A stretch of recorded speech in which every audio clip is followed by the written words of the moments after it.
há de ser grande, porque o nosso Deus é o maior do que todos os deuses. Porém, de outra forma, não da forma de ser uma casa para que ele habite. Porém, quem seria capaz de lhe edificar uma casa? Visto que os céus e até os céus do céu não podem o conter? E quem sou eu que lhe edificasse uma casa, salvo para queimar incenso perante ele? Salomão, que tinha o direito, o privilégio que ele ganhou de construir esse templo, ele já sabia que essa casa não ia conter Deus. Deus não habitaria nessa casa. Ele diz no final do versículo 6, apenas salvo para queimar incenso perante ele.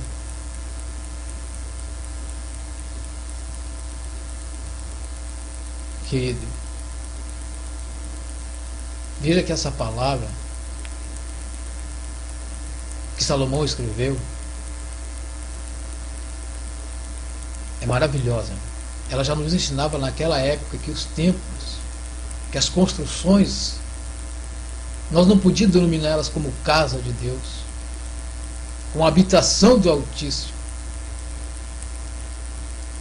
E hoje nós vemos esse homem distorcendo a palavra, dizendo que todo templo construído é casa de Deus, que Deus habita nesse lugar e faz com que as pessoas sacrifiquem nesse lugar. Mas vamos adiante. Em Atos capítulo 7, e no versículo 48 e 49, nós vamos falar sobre Estevão, homem cheio do Espírito Santo, cheio da graça, escolhido também para trazer essa palavra gloriosa, que apregoou no seu tempo, foi muito usado pelo Altíssimo, e agora está ele testemunhando na presença dos sacerdotes e dos principais da sinagoga a respeito do Messias que tinha vindo. E ele explana desde Abraão, e vem explanando com Moisés e Davi e Salomão, que tinha construído o templo. Mas aqui no Atos dos Apóstolos capítulo 7, no versículo 48 e 49, ele fala: mas o Altíssimo não habita em templos feitos por mão de homens, como diz o profeta. O céu é o meu trono, e a terra é o estrado dos meus pés. Que casa me edificareis, diz o Senhor, ou qual é o lugar do meu repouso? Queridos, o Eterno jamais pisaria o sangue de Estevão.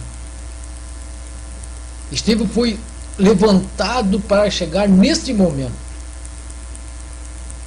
Foi levantado para testemunhar das grandezas daquele, aleluia, que tinha vindo e que há de vir. E nesse momento chega no auge da vida, da missão de Estevão.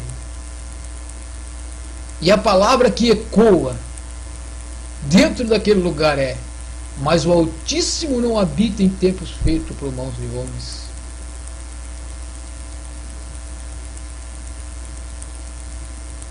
Querido, essa palavra que Estevão falou vale para mim e para você nos dias de hoje?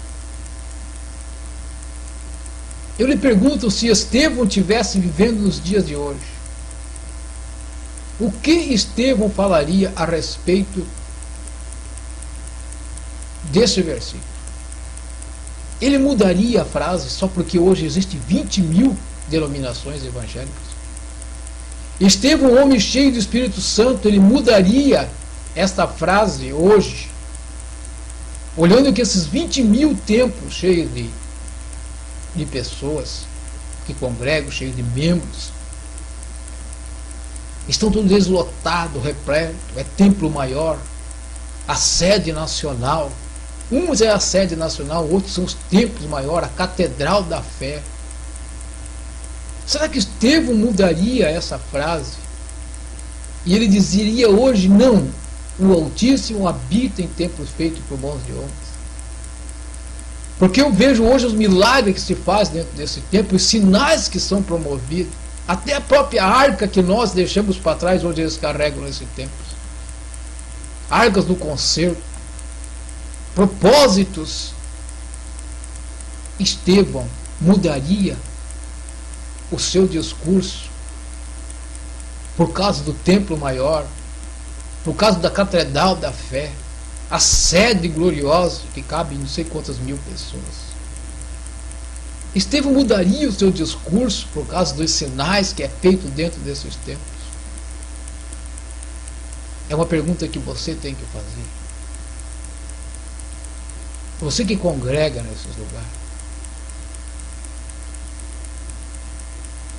E ainda diria mais: o céu é o meu trono, e a terra o estrado dos meus pés. Que casa me edificareis? Hoje o Eterno continua ecoando essa pergunta: que casa me edificareis?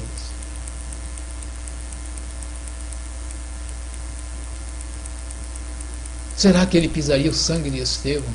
Será que Estevão mudaria o seu discurso vendo todos esses templos que estão aí?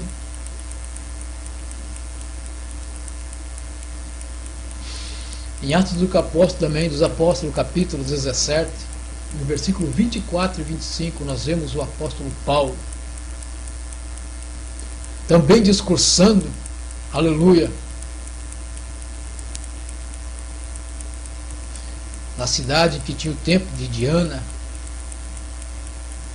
na cidade em que estava cheia de templos, e até existia ali um altar para o Deus desconhecido. Em Atos dos Apóstolos, capítulo 17, 24 e 25, Paulo fala: o Deus que fez o mundo e tudo o que nele há, sendo o Senhor do céu e da terra, não habita em templos feitos por mãos de homens.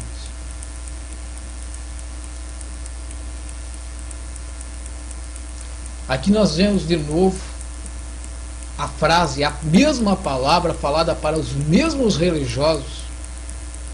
Um falou para os religiosos judeus, e agora Paulo falando aos gentios, que tinham templos e templos, um para cada Deus, e hoje um para cada denominação. Por que não dizer os seus deuses? Podemos dizer claramente, cada um para o seu próprio Deus, cada um levantando o seu templo para uma forma de Deus, porque nenhum deles prega a mesma doutrina. São 20 mil denominações. E o Espírito Santo, aleluia, pela boca de Paulo diz uma só doutrina, e hoje nós vemos 20 mil denominações, e cada uma com a sua doutrina. Então são com certeza cada um para o seu Deus que eles têm criado. Queridos, será que Paulo mudaria a sua frase? O Deus que fez o mundo e tudo que nele há, sendo o Senhor do céu e da terra, não habita em templos feitos por mãos de homens. Será que Paulo mudaria a sua frase hoje, vendo essas 20 mil denominações? Esses trabalhos gloriosos que são feitos, congressos, cruzadas com mais de 600 mil pessoas, muito dinheiro gasto. Será que Paulo, quando chegasse nesses congressos, nessas cruzadas, não ia gastado muito dinheiro que poderia alimentar quantas famílias que passam necessidade dentro desses templos? Eles mudariam o seu discurso? Você já fez essa pergunta? Será que Paulo diria assim: não, o Eterno, ele habita nesses templos. Eu estive errado todos esses tempos.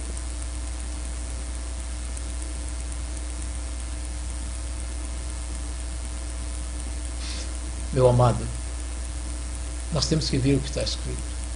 E temos que ver que esses homens derramaram sangue. E a Escritura diz no livro das Revelações que há, debaixo do templo, há uma